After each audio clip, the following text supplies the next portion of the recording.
창조주 하나님 2. 인간이 900세까지 살았을까? 하나님이라는 단어를 들으면 어떤 이미지가 떠오릅니까? 하나님이라고 할 때 천지신명이 아니라 아빠 아버지가 떠올라야 합니다. 그리고 전능자 하나님, 창조주 하나님이 떠올라야 합니다. 성경에서 말씀하시는 이런 하나님을 믿으려면 성경의 모든 내용이 사실이라는 확신이 있어야만 합니다. 그런데 성경에 사람들이 평균 900세를 살았다고 하는 내용을 신화처럼 여기는 사람들이 많습니다. 창세기 5장 3절에서 35절을 보면 아담으로부터 노아에 이르기까지 당시 사람들의 평균 수명은 약 900세였습니다. 120세 정도라면 몰라도 900세까지 살았다는 것이 과연 사실인지 의문이 생기지 않습니까? 그런데 이것이 사실이 아니라면 성경의 다른 내용도 믿을 수 없기 때문에 이것은 반드시 사실이어야만 합니다. 또 창세기 6장에서 9장을 보면 노아 홍수의 이야기가 나오는데 모든 지구를 물로 덮을 정도의 엄청난 대홍수였다고 합니다. 이것도 사실이어야만 성경의 모든 내용을 믿을 수 있지 않을까요? 그런데 창세기엔 사람이 900세까지 살았다는 내용만 있는 것이 아닙니다. 창세기 11장 10절 이하를 보면 노아의 아들인 셈은 600세까지 살았고 그의 아들 아르박삿은 465세를 살았고 또 바벨탑 사건으로 인해 인류가 지구상에 흩어진 시대에 살았던 벨렉은 239세를 살았으며 아브라함의 아버지 데라는 148세를 살았다고 기록되어 있습니다. 이처럼 대홍수 이후 노아의 아들부터는 인간의 수명이 급격히 줄어들었음을 알 수 있습니다. 그리고 창세기 6장 3절에 그러나 그들의 날은 120년이 되리라 라고 말씀하는데 이것은 두 가지 의미가 있습니다. 120년 후에 홍수가 나서 세상이 멸망을 당할 것이라는 예고이자 인간의 수명이 120세로 줄어들 것이라는 뜻이기도 합니다. 창세기에서 말씀하시는 것처럼 인간은 최대 120세까지 살 수 있습니다. 인간만이 아니라 모든 동물의 수명은 대략 성장기 곱하기 5입니다. 3년 동안 성장하는 개는 3 곱하기 5 해서 15년까지 삽니다. 사람은 대충 20세에서 25세까지 성장하기 때문에 5를 곱한 120세가 인간의 최대 수명입니다. 기네스북에 등재된 세계 최고령자는 122세로 사망한 잔 루이스 칼망이라고 합니다. 이처럼 홍수 이후 인간의 수명이 120세가 되었다고 지금으로부터 3400년 전에 기록된 성경은 말하고 있습니다. 성경은 인간의 수명이 노아 홍수와 밀접한 관계가 있다고 하는데 노아 홍수는 어떻게 일어났을까요? 창세기 7장 11절에서 12절에 보면 노아의 홍수는 깊은 샘이 터지고 하늘의 창문이 열려서 40주야 동안 지구에 비가 쏟아졌다고 묘사하는데 여름철 장마와는 차원이 다른 것임을 알 수 있습니다. 우리도 잘 알다시피 비는 지구 지표면에 있는 물이 열에 의해서 수증기가 되어 공중으로 올라가다가 찬 공기를 만나면서 물방울로 변하여 구름이 되고 구름 속의 수분이 점점 많아지면 땅으로 떨어지는 것입니다. 반면에 노아 홍수는 깊은 샘이 터졌고 하늘의 문이 열려서 40일 동안 낮과 밤의 구분 없이 쏟아졌다고 기록되어 있으니 지금의 비와는 전혀 다른 것임을 알 수 있습니다. 이런 노아 홍수가 인간의 수명에 직접적인 영향을 끼쳤음을 유추할 수 있는데 그러려면 노아 홍수가 어떻게 일어났는지 알아야 합니다. 욥기 9장 6절에 그가 땅을 그 자리에서 움직이시니 그 기둥들이 흔들리도다 라고 합니다. 이 말씀을 보면 노아 홍수는 그냥 일어난 것이 아닙니다. 창세기 1장에서 둘째 날의 창조를 보면 하나님이 궁창 위의 물과 궁창 아래의 물로 나뉘게 하셨는데 바로 궁창 위의 물이 땅으로 쏟아진 것이 노아 홍수가 아닌가 생각됩니다. 그런데 해와 달과 별들이 넷째 날에 창조되었기 때문에 지구도 같은 날 창조된 것이 아닌가 생각하기 쉽습니다. 그렇다면 둘째 날에 궁창 위의 물과 궁창 아래 물로 나누어졌다는 것은 지구의 물이 아닌 다른 차원의 물이 아닌가? 이런 의문도 들 것입니다. 그러나 창세기 1장 1절은 천지창조의 서론이 아니라 우주와 지구의 창조를 말하는 것입니다. 물론 지구는 과학적으로 보면 태양계의 한 위성에 지나지 않지만 성경에 의하면 지구가 우주의 중심입니다. 하나님께서 이 지구에 생명이 살 수 있도록 우주와 태양계를 만드신 것입니다. 지구가 첫째 날 창조되었기 때문에 둘째 날 궁창 위의 물은 당연히 오늘날의 대기권에 있었던 물입니다. 우주와 지구의 창조 연대에 대해서는 앞에서 이미 설명해 드렸습니다. 욥기에 의하면 하나님께서 북극성을 향하여 정방향으로 있던 지구의 축을 23.5도 기울게 하심으로써 대기권에 있던 물이 땅으로 쏟아지게 한 것이 노아 홍수였음을 알게 됩니다. 과학자들도 지구의 축이 이렇게 기울어진 것이 먼 옛날 행성과 지구의 충돌 때문이라고 합니다만 행성과 충돌로 인하여 지구의 축이 기울어졌다고 해도 그건 역시 하나님의 주권 아래에서 일어난 하나님의 심판의 결과임을 믿습니다. 홍수는 인간의 수명에 어떤 영향을 미쳤을까? 환경의 변화. 인간이 사는 지금의 지구와 노아 홍수 이전의 지구는 환경이 많이 다릅니다. 대홍수로 인해 대기권에 물이 없어짐으로써 지구에는 급격한 환경의 변화가 일어났고 그 결과 인간의 수명이 줄어든 것입니다. 인간이 늙고 병이 드는 것은 우주로부터 쏟아져 들어오는 우주파 때문입니다. 홍수 이전에는 물로 된 대기권이 우주파를 완벽히 막아주었기 때문에 수명이 지금보다 훨씬 길었던 것입니다. 여름철 햇빛이 강한 날 외출할 때 자외선을 차단하는 이유는 아름다움보다는 건강 때문입니다. 햇빛을 많이 쐬면 피부에 노화가 오고 암도 발생하기 때문입니다. 홍수 이전에는 대기권을 이루고 있던 물이 인간의 몸에 해로운 우주파를 모두 막아주어서 인간의 수명이 지금보다 훨씬 길었던 것입니다. 그뿐 아니라 홍수 이전에는 지구가 북극성을 향해 정방향으로 있어서 태양의 복사열로 인해 모든 지구는 아열대 기후였습니다. 그 증거가 지구 곳곳의 화석에 나타납니다. 툰드라라는 추운 시베리아 지방에서 화렵수 화석이 발견되는 것은 예전에는 시베리아도 아열대 기후였다는 것을 입증해주고 있습니다. 그래서 그때는 지금보다 먹거리가 훨씬 더 풍성했습니다. 그러다가 홍수 이후에 환경이 많이 파괴되면서 먹거리가 줄어들어 거대한 초식동물인 공룡이 멸종한 것입니다. 이렇듯 지구의 환경 변화로 인한 먹거리의 감소는 인간의 수명에도 막대한 영향을 미쳤습니다. 이 모든 것을 창세기 8장 22절에서 심음과 거둠과 사계절이 생겨났다고 합니다. 먹거리의 변화. 창세기 1장 29절을 보면 인간이 먹을 것은 채소와 과일이라고 합니다. 건강에 유익한 양식은 채소와 과일입니다. 인체공학자들은 인간의 위는 과일 소화형으로 되어 있다고 하고 영양학자들도 제철에 나는 과일이 인간의 몸에 좋다고 합니다. 그런데 홍수 이후 인간의 먹거리가 크게 줄어들자 하나님께서 인간에게 육식을 허용하셨다는 것이 창세기 9장 3절에 기록되어 있습니다. 육식이 인간의 수명에 많은 영향을 끼친다는 것은 모두가 아는 사실입니다. 동물성 지방은 인간의 몸에 해롭지만 식물성 지방은 유익합니다. 노아 홍수 이전에는 인간의 몸에 필요한 지방을 식물성으로만 섭취해도 될 만큼 먹거리가 충분했습니다. 그러다가 지구의 환경 변화로 식물의 개체수가 줄어들고 변질되면서 동물성 지방을 먹지 않으면 영양소를 충분히 공급받을 수 없게 되자 하나님께서 인간에게 육식을 허락하신 것입니다. 노아 홍수 이전에는 이렇게 먹거리나 대기질 등의 환경이 완벽했기 때문에 사람의 수명이 지금보다 훨씬 길었던 것입니다. 육체의 변화.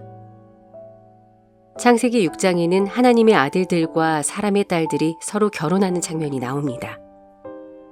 하나님의 아들들은 어떤 존재이며 사람의 딸들은 어떤 존재인가 하는 것은 정확한 해석이 불가능하지만 홍수 이전에는 인간의 육체 역시 지금과는 다른 형태가 아니었을까 생각합니다. 대홍수로 인해 환경이 급변하고 먹거리가 변하면서 그 결과 육체도 변화하게 된 것이라고 봅니다. 어쨌든 성경은 대홍수로 인해 인간이 지금의 수명으로 줄어든 것을 분명히 말하고 있습니다. 그런데 중요한 것은 성경의 이 모든 것이 사실이지만 성경은 과거의 사실을 인간에게 알려주는 역사책이나 과학책이 아니라는 것입니다. 성경을 그저 역사책으로만 생각하면 지식을 얻을 뿐 구원의 은총은 누리지 못하게 됩니다. 성경은 무엇을 말하려고 하는가? 성경은 하나님의 심판과 구원에 관한 말씀이며 인간을 구원하는 것이 기록 목적입니다. 그러므로 우리가 성경을 읽는 목적 또한 역사적 사실이나 과학적 사실을 밝히기 위함이 아니라 하나님의 심판과 구원을 깨닫기 위함이어야 합니다. 노아 홍수는 하나님의 심판이라는 것을 알아야 성경을 제대로 읽은 것입니다. 창세기 6장 5절에서 6절에 여호와께서 사람의 죄악이 세상에 가득함과 그의 마음으로 생각하는 모든 계획이 항상 악할 뿐임을 보시고 땅 위에 사람 지으셨음을 한탄하사 마음에 근심하시고 라고 말씀합니다. 이렇게 악한 세상을 보고 한탄하시고 근심하신 하나님은 결국 세상을 멸하겠다고 하십니다. 즉, 노아 홍수는 인간들의 죄악에 대한 하나님의 심판입니다. 그러나 하나님은 아무런 사전 예고 없이 날벼락처럼 심판을 내리시는 분이 아니고 반드시 예고하신다고 성경은 말합니다. 아모스 3장 7절에 주 여호와께서는 자기의 비밀을, 즉 구원과 심판을 그 종 선지자들에게 보이지 아니하시고는 결코 행하심이 없으시리라 라고 말씀합니다. 창세기 6장 5절에서 6절은 하나님께서 노아에게만 홍수 심판을 말씀하신 것이 아니라 노아보다 369년 앞서서 에녹에게도 하나님의 심판을 예고해 주셨습니다. 창세기 5장 21절에 에녹은 65세에 무두셀라를 낳았고 무두셀라를 낳은 후 300년을 하나님과 동행하며 자녀들을 낳았으며 그는 365세를 살았더라. 에녹이 하나님과 동행하더니 하나님이 그를 데려가심으로 세상에 있지 아니하였더라 라고 말씀하십니다. 많은 사람이 이 말씀을 축복과 관련해서 해석합니다. 즉, 에녹은 하나님과 동행하고 의로우니까 죽음을 맛보지 않고 승천했다고 하면서 우리도 에녹과 같이 선한 행동을 하고 종교적인 열심을 내야 한다는 것입니다. 그렇게 해석하면 윤리적인 또는 종교적인 사람이 되는 것에는 도움이 되지만 성경의 기록 목적에는 위배되는 것입니다. 그렇게 해석하면 인간에게 구원은 일어나지 않습니다. 성경은 사람을 윤리적인 완성이나 종교 생활을 추구하도록 만들기 위해서가 아니라 사랑의 하나님을 깨닫게 하기 위해 구원하기 위해 기록된 하나님의 말씀입니다. 하나님께서 인간을 사랑하시는 것은 우리가 법정 스님보다 깨끗하고 윤리적이어서가 아니라 하나님의 피조물로서 피조물을 사랑하시는 사랑의 하나님이시기 때문입니다. 에녹에 대한 말씀은 하나님의 심판과 구원을 말씀하는 것입니다. 에녹이 무두셀라를 낳은 후 하나님과 동행하며 자녀를 낳았다고 합니다.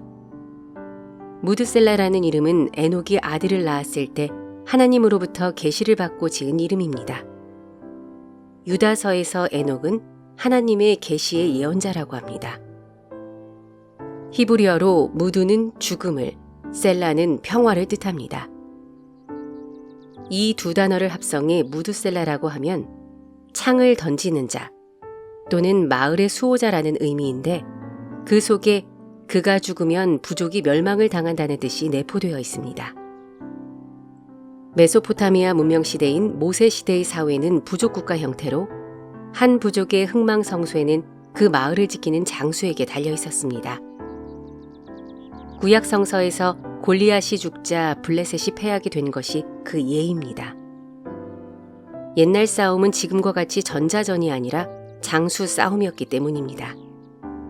그래서 창을 던지는 자는 그 부족의 수호신 역할을 하는 사람을 말합니다.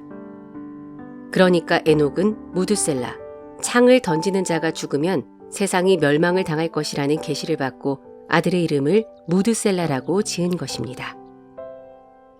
그렇다면 무드셀라가 죽었을 때 과연 세상이 심판을 받았습니까?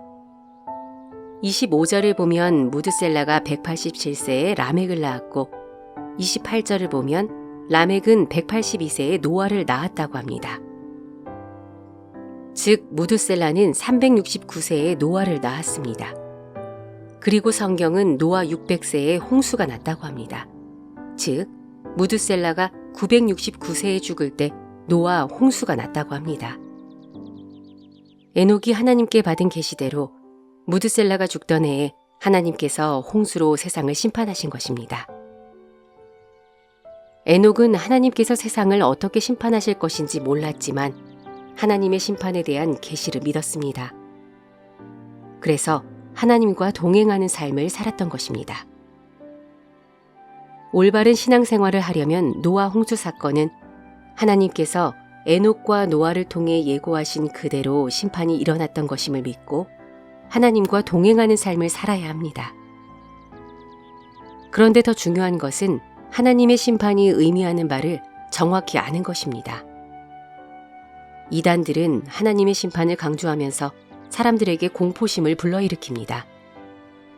그런 공포심에 휩싸이면 이성이 마비되고 이단의 말에 맹종하게 됩니다. 이단 추종자들은 복종하게 해서 종교적인 이득을 취하고 종교적 과업을 성취하지만 사람들의 삶은 파괴됩니다. 이런 것을 종교적인 학대와 억압이라고 합니다. 1992년 10월 28일에 예수님이 재림한다는 다미 선교회 때문에 얼마나 많은 사람의 삶이 파괴되었습니까? 지금도 신천지나 여러 이단에서는 추수 때가 되었다고 하면서 사람들에게 공포심을 조장합니다. 이런 것은 이단들만의 문제가 아닙니다. 모든 종교에서도 나타나고 심지어 건전한 교회에서도 이런 종교적인 억압과 학대가 일어날 수 있습니다. 분명히 알아야 할 것은 하나님은 우리에게 공포가 아니라 평강을 주시는 분입니다. 하나님께서는 이미 성경을 통해 심판과 구원에 대한 모든 것을 말씀해 주시기 때문에 심판에 대한 막연한 공포를 느낄 이유가 없습니다. 그리고 하나님께서는 이 세상을 심판하시는 것은 파멸이 목적이 아닙니다. 하나님의 심판의 목적은 인간의 구원을 위한 것입니다. 아니, 심판 그 자체가 인간에게 구원이 된다는 사실을 알아야 합니다. 하나님의 심판을 통해 우리를 파멸이 아닌 구원에 이르게 하시려는 것입니다. 창세기 6장 8절도 직역을 하면 노아는 하나님의 눈에서 은혜를 발견하였더라 라는 뜻입니다. 노아는 심판을 통해 구원을 이루시는 하나님의 은혜를 발견한 사람이라는 것입니다. 단순히 노아는 하나님의 은혜를 입었다고 하기 때문에 선민 사상이 생기는 것입니다. 성경은 하나님의 심판과 구원을 말씀하고 있습니다. 그리고 하나님의 심판은 인간을 향한 하나님의 사랑에서 기인한 것이라고 합니다. 왜 심판이 하나님의 사랑인가? 앞서 언급한 것처럼 자녀가 자신을 낳은 분이 부모님이라는 사실을 아는 것보다 중요한 것은 부모님의 사랑을 깨닫는 것이듯 하나님께서 세상을 창조하신 사실을 아는 것보다 중요한 것은 하나님의 사랑을 받아들이는 것입니다. 부모가 자녀로 인해 많은 고통을 당하면서도 오히려 즐거워하고 보람을 느끼는 것은 자녀에 대한 사랑 때문이듯 하나님께서도 인간을 창조하시고 창조한 인간으로 인해 많은 고통을 당하시지만 하나님께서 창조한 인간을 사랑하시기 때문에 오히려 기뻐하십니다.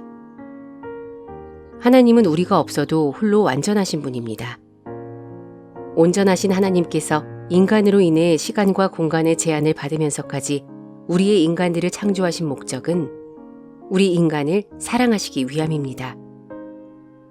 하나님은 사랑의 성품 때문에 우리 인간을 창조하셨고 하나님의 사랑을 부어주시기 위해 우리 인간을 창조하신 것입니다. 그래서 하나님께서는 인간의 죄악이 세상에 번성할 때 한탄하시고 근심도 하시는 것입니다. 자녀가 부모님의 말씀을 듣지 않고 힘들게 하면 부모님이 한탄도 하고 근심도 하는 것과 같은 이치입니다.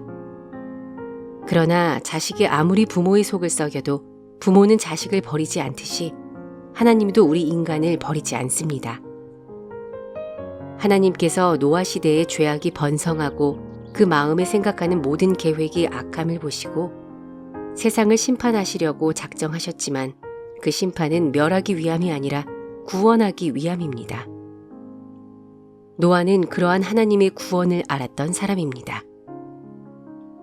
성경에 보면 히브리서 12장 8절에 징계가 없으면 사생자라고 하고 사랑하는 자를 징계한다고 합니다.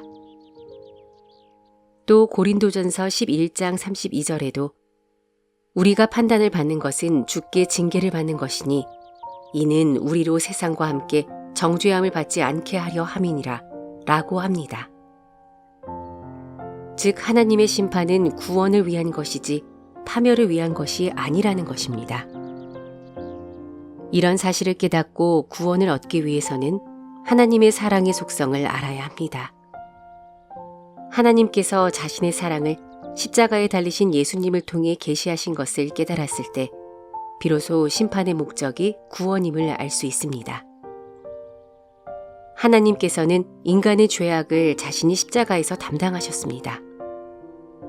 마치 자녀가 잘못했을 때 자녀에게 회초리로 부모의 종아리를 때리게 한 것과 같습니다. 회초리 속에 담긴 사랑을 깨달아 부모님이 원하시는 삶을 사는 것과 같습니다. 이단들처럼 심판에 대한 두려움 때문에 종교적인 억압과 학대에도 불구하고 종교 생활에 맹종하는 우를 범하지 않으려면 창세기 6장 5절에서 6절을 읽을 때 하나님의 사랑에 대한 뜨거운 감사가 일어나야 합니다. 또한 창세기 6장 8절 노아는 하나님의 눈에서 은혜를 발견하였더라 라는 말씀을 올바로 이해해야 합니다. 하나님의 심판이 인간을 향한 사랑임을 알려면 과거에 일어난 심판에 대한 역사적 사실을 아는 것도 중요하지만 무엇보다 왜 하나님이 세상을 심판하셨느냐 하는 것을 알아야 합니다. 누가복음 17장 26절에서 30절을 보면 노아의 때에 된 것과 같이 인자의 때에도 그러하리라.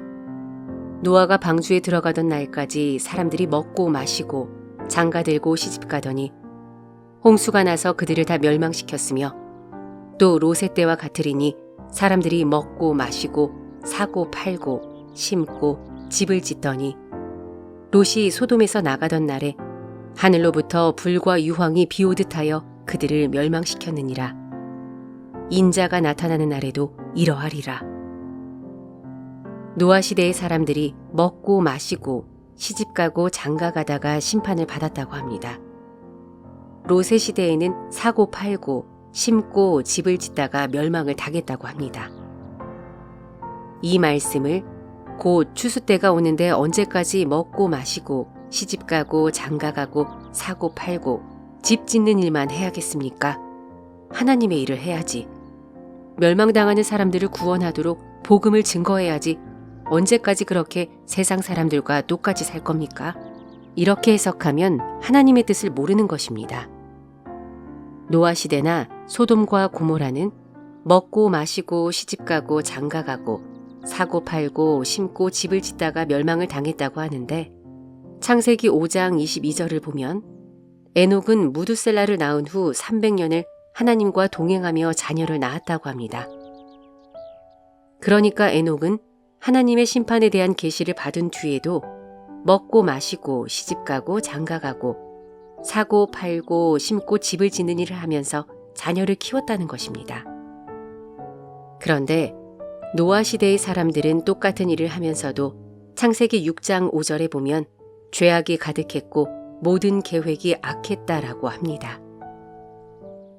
여기에 중요한 차이점이 있는데 그것이 바로 하나님의 심판을 알게 해주는 열쇠입니다.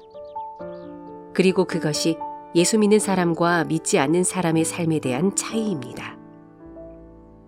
하나님은 우리가 먹고 마시고 시집가고 장가가고 사고 팔고 심고 집을 지으며 행복하게 사는 것을 원하지 않는 것이 아닙니다. 하나님은 우리가 매일매일 누구보다 행복하게 살기를 원하십니다. 그런데 하나님께서는 나 하나만이 아니라 우리 모두가 행복해지기를 원하시는 것입니다. 유다서 14절에 아담의 7대 손 에녹이 이 사람들에 대해서도 예언하여 이르되 보라 주께서 그 수만의 거룩한 자와 함께 임하셨나니 이는 뭇사람을 심판하사. 에녹이 하나님의 심판을 예언하는 내용입니다. 뒤이어 보면 하나님께서 무엇을 심판하신다고 합니까? 모든 경건하지 않은 자가 경건하지 않게 행한 모든 경건하지 않은 일과 또 경건하지 않은 죄인들이 주를 거슬러 한 모든 완악한 말로 말미암아 그들을 정죄하려 하심이라 하였느니라. 이 사람들은 원망하는 자며 불만을 토하는 자며 그 정욕대로 행하는 자라. 그 입으로 자랑하는 말을 하며 이익을 위하여 아첨하느니라. 하나님의 심판은 경건하지 않은 자들을 향한 것인데 그들은 원망, 불평, 정욕, 자랑, 아첨 등을 행한다고 합니다. 그렇다면 경건하지 않은 것은 무엇일까요? 우리나라 사람들의 전통적 사례는 샤머니즘적인 신앙 요소가 있어서 경건하지 않다는 말을 신령하지 않다는 의미로 생각합니다. 그래서 경건의 대표격인 목사님은 큰 소리를 내서도 안 되고 화를 내서도 안 되고 뛰어가서도 안 되는 줄 압니다. 성경에서 경건하지 않은 것은 그런 것이 아닙니다. 영어 성경에는 경건하지 않은 것을 ungodly라고 번역합니다. 즉, 하나님이 없는 삶을 뜻합니다. 경건하지 않은 것은 하나님께서 계시지 않은 것처럼 먹고 마시며 시집가고 장가가고 사고 팔고 씹는 것입니다. 그렇다면 하나님께서 계시지 않은 것처럼 사는 삶이 어떤 삶일까요? 창세기 1장 26절에 하나님께서 인간을 하나님의 형상대로 창조하셨다고 기록하고 있습니다. 그런데 사탄의 유혹에 넘어간 인간은 하나님의 형상을 잃어버렸다고 합니다. 하나님의 형상은 무엇인가 하는 것은 2000년 교회의 역사에서 논란거리였습니다. 누누이 말씀드리지만 성경의 단어들을 오늘의 언어로 이해하면 안 되고 성경이 기록될 당시의 의미를 알아야 합니다. 하나님의 형상을 올바로 이해하려면 고대 근동지방 메소포타미아 지역에서 형상이라는 말이 무엇을 의미하는지 알아야 합니다. 고대 근동에서는 황제가 자신이 다스리는 영역이라는 표시로 지역마다 황제의 형상을 가져다 놓았습니다. 황제의 형상을 통해 이곳은 황제가 다스리는 영역임을 표시했던 것입니다. 이와 같은 의미의 형상을 차용해서 인간이 하나님의 형상대로 지어졌다는 것은 우리 인간이 하나님께서 온 우주 만물을 다스리심을 드러내야 한다는 것을 의미합니다. 다시 말해 우리 인간이 하나님의 형상대로 지음을 받았다는 것은 우리 인간들은 하나님의 뜻대로 피조물을 통치하도록 지음을 받았다는 것입니다. 즉, 하나님을 대신해서 이 세상을 다스림으로써 하나님의 통치를 드러내는 것. 그것이 바로 우리 인간의 존재의 목적이라는 것입니다. 인간이 하나님의 형상을 잃어버렸다는 것은 하나님의 뜻을 저버리고 인간의 의지와 능력으로 하나님의 피조물을 이용하며 이 세상을 살아가는 것을 의미합니다. 교회에서나 사회에서나 사람들이 자기 마음대로 사는 것은 하나님의 형상을 잃어버렸기 때문입니다. 이렇게 하나님의 형상을 잃어버린 사람들의 삶은 유다서에서 말씀하는 대로 원망, 불평, 정욕, 자랑, 아첨하는 삶입니다. 예를 들어 보겠습니다. 소위 말하는 대형교회 목사님이 방송 설교에서 자신이 헬기를 타고 교회 부근 일대를 돌면서 동물들이 하는 것처럼 자기 영역을 표시한답시고 공중에서 소변을 보았다고 합니다. 이러한 행동은 인간이 하나님의 대리자임을 잊어버린 행동입니다. 목사는 자기 영역을 차지하려는 사람이 아니라 이 세상이나 교회가 하나님이 다스리는 영역임을 나타내야 하며 하나님께서 세상과 교회의 주인이심을 나타내야 합니다. 하나님께서 주인 되심을 나타내려면 어떻게 해야 할까요? 자신이 죽어야 합니다. 방금 말한 그 목사님은 스스로 칼빈주의라고 하는데 칼빈은 무덤도 없다는 것을 알아야 합니다. 저는 성역 몇 주년 이런 것을 좋아하지도 않고 하지도 않습니다. 그래서 교회 연역을 잘 쓰지 않습니다. 그 이유는 목회나 교회는 다 하나님께서 하신 것이지 제가 한 것이 없다고 생각하기 때문입니다. 하나님의 형상으로서의 삶은 자신의 업적을 지워나가는 삶입니다. 그래야 하나님의 통치가 드러납니다. 나의 영역을 표시하는 것이나 업적을 드러내는 것은 결국 인간이 자신의 이름을 내고 하나님께 이르려고 했던 바벨탑을 쌓는 것이지 않을까요? 경건하지 않은 것은 하나님께서 계시지 않은 것처럼 사는 것입니다. 하나님께서 계시지 않은 것처럼 사는 삶은 하나님의 형상을 잃어버린 삶이며 인간이 주인이 되는 삶을 의미합니다. 에녹은 계시를 받기 전이나 이후나 똑같이 먹고 마시고 시집가고 장가가고 자녀를 낳았지만 하나님의 심판에 대한 계시를 받고부터는 자신의 뜻을 이루기 위해 산 것이 아니라 하나님의 뜻을 이루려고 살았습니다.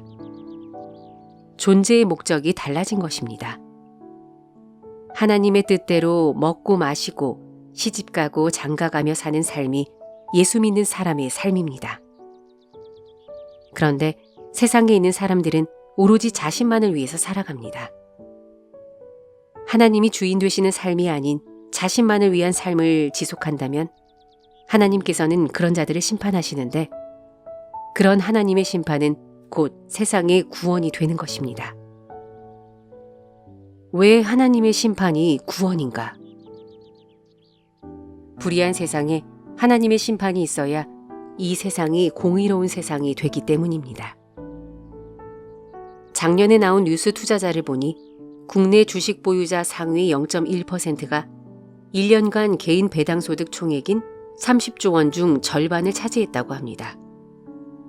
또 팬데믹 초기인 2020년 이후 세계 5대 부자의 재산이 2배 증가하는 동안 대다수인 50억 명은 같은 기간 더 가난해졌다는 뉴스도 있었습니다.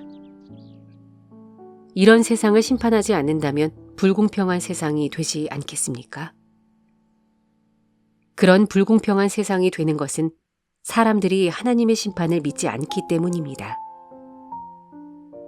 남들은 어찌 되든 나 하나 잘 먹고 잘 살자라고 하면 이 세상에 없는 사람들의 신음이 주님께 상달된다고 성경은 말하고 있습니다.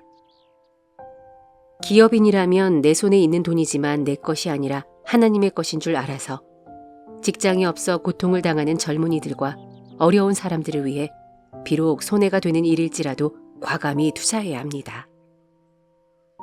또 그런 손해는 공동체의 유익이 되어 결국 나 자신을 위한 것임을 아는 사람이 하나님의 심판이 구원임을 아는 기업인입니다.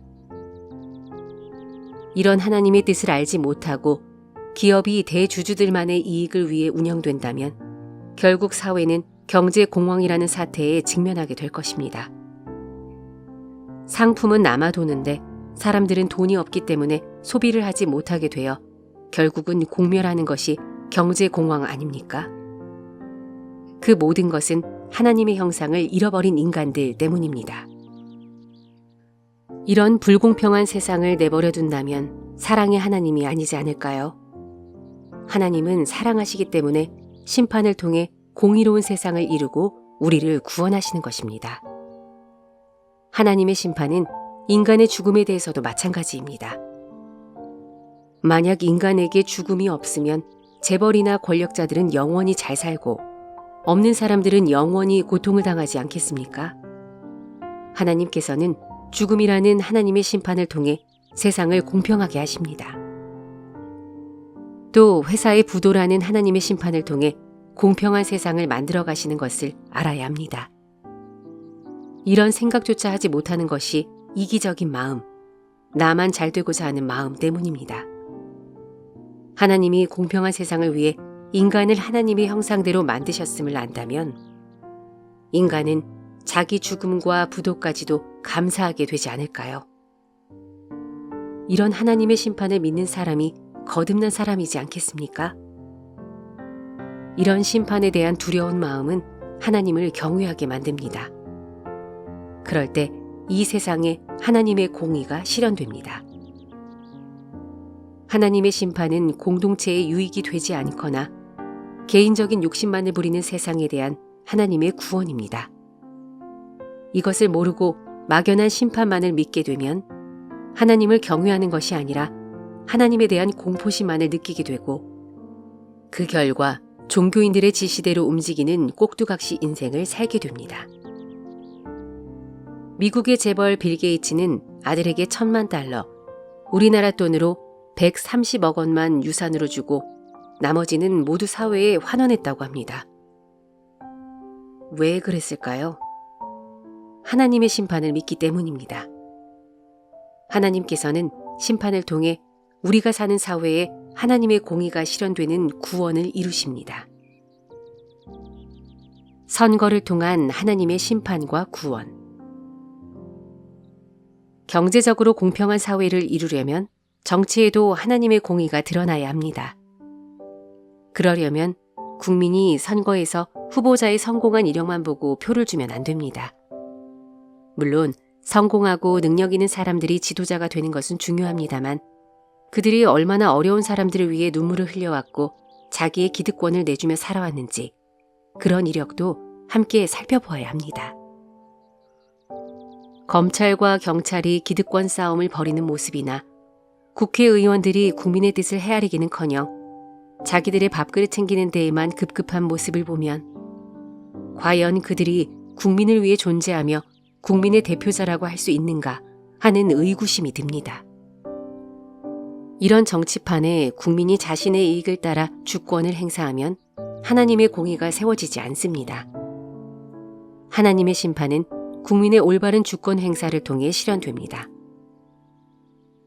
하나님은 천둥과 벼락을 통해 악인을 벌주는 분이 아닙니다. 그런 신은 인간이 만들어낸 신입니다.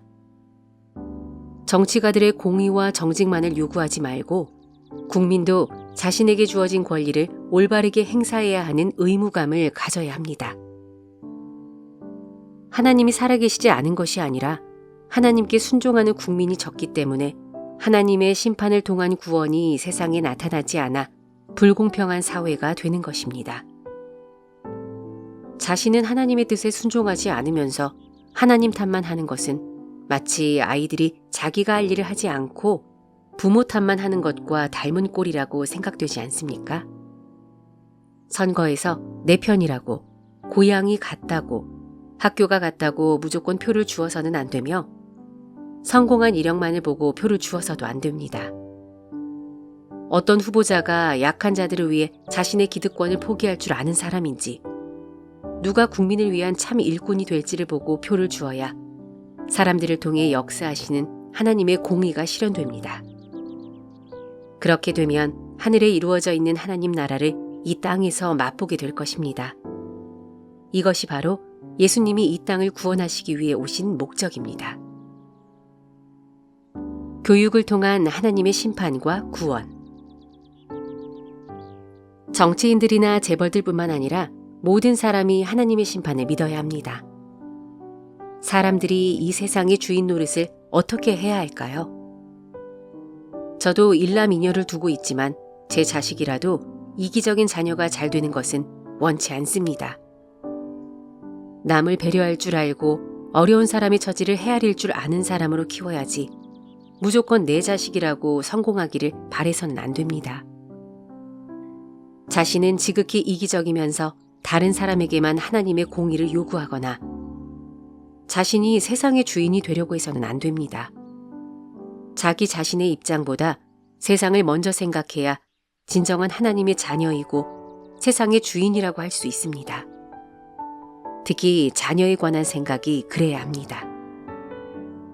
내 자녀라고 무조건 잘 돼야 한다는 이기적인 생각은 거듭난 하나님 자녀의 모습이 아닙니다.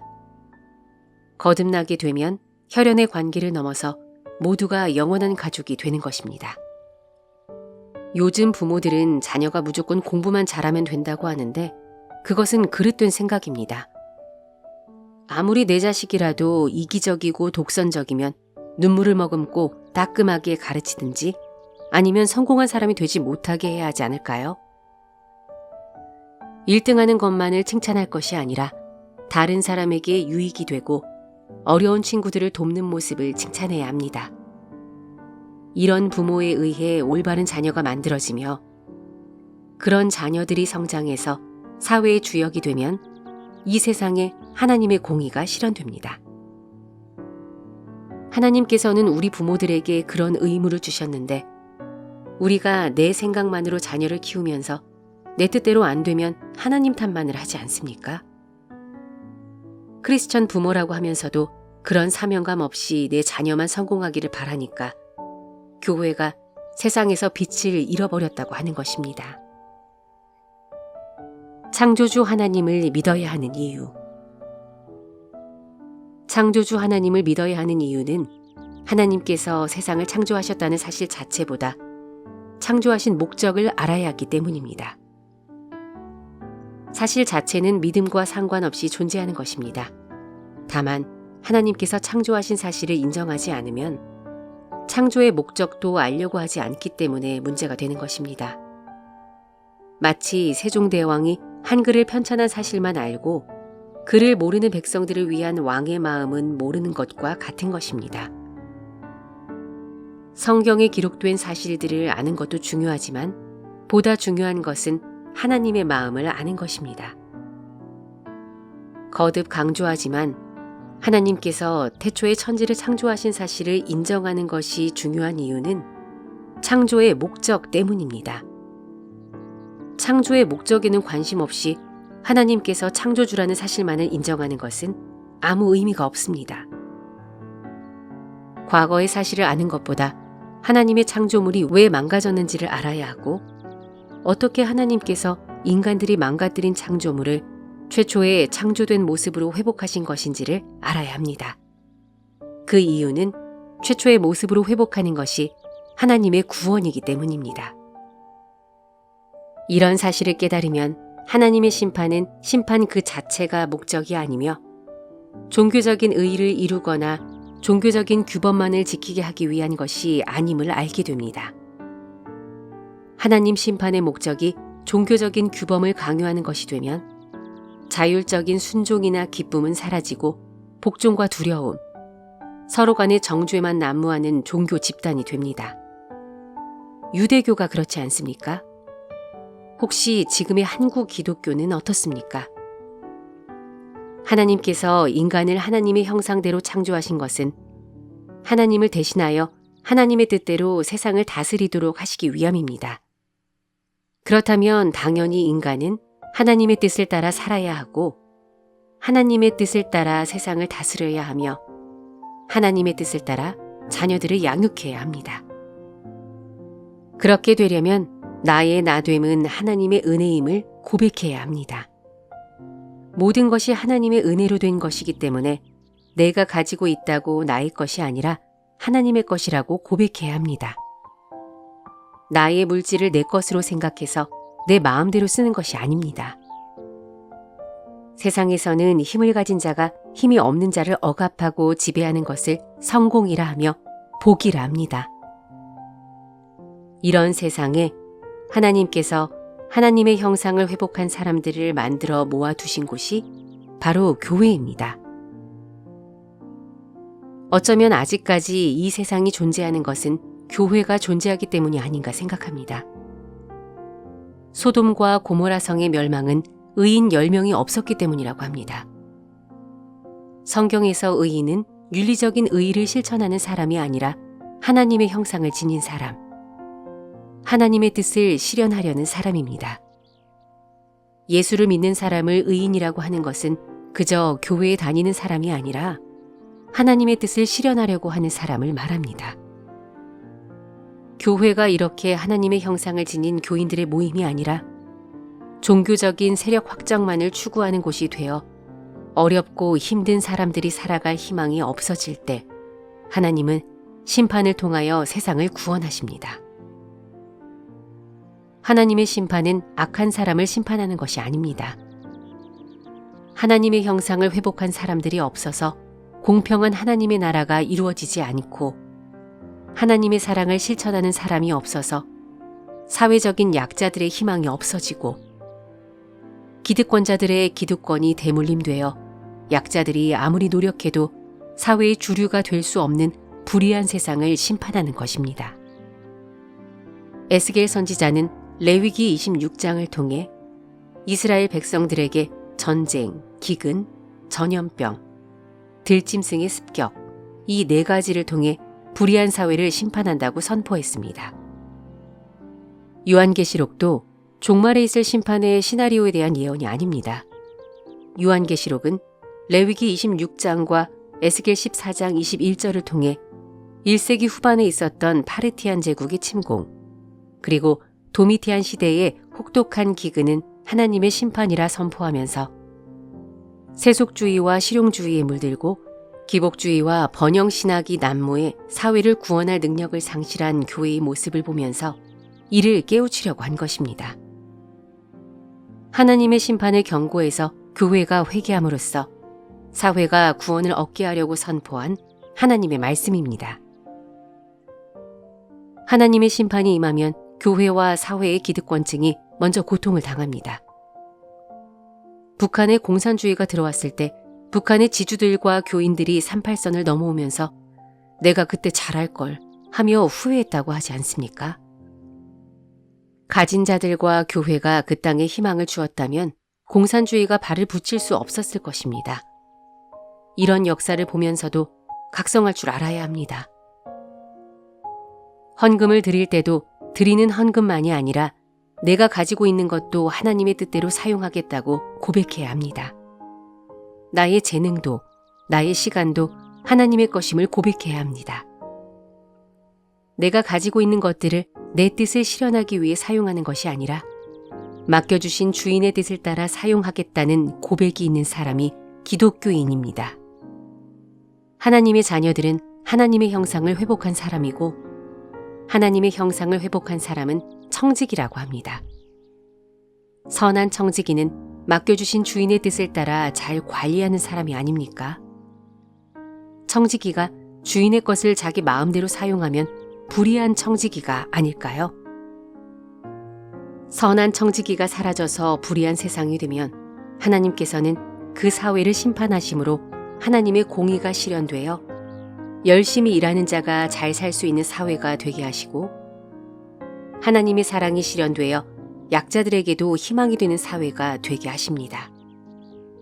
이것이 예수님께서 이루신 구원이고 이러한 구원이 교회에 이루어져야 합니다. 이런 예수님의 구원을 맛보는 교회가 되지 못하고 세상의 빛과 소금이 되지 못하면 하나님께서 하나님의 심판을 통해 교회와 사회를 회복하는 것입니다. 교인들이 이런 하나님의 형상을 회복하여 청지기적인 삶을 살아가면 세상 사람들은 교회는 그래도 하나님이 다스리시는 곳이구나 이렇게 말하지 않을까요?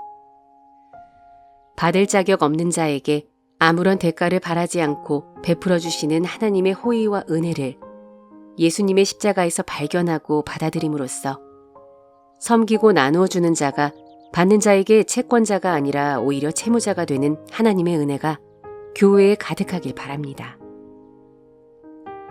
사회적인 약자들이 도움을 받을 때 경제적인 도움보다 마음의 상처가 더 커진다면 그것은 잘못된 것입니다. 사회는 그런 것을 복지라고 하면서 도움을 주는 자가 도움을 받는 자에게 채권자가 되지만 하나님의 은혜를 깨달은 교인들은 주는 자가 오히려 받는 자에게 채무자가 되는 것입니다. 이것이 하나님 형상의 회복입니다. 이런 하나님의 공의와 사랑이 동백 귀퉁이에 있는 쉼과 회복이 있는 교회를 통해 드러나게 되기를 간절히 소망합니다.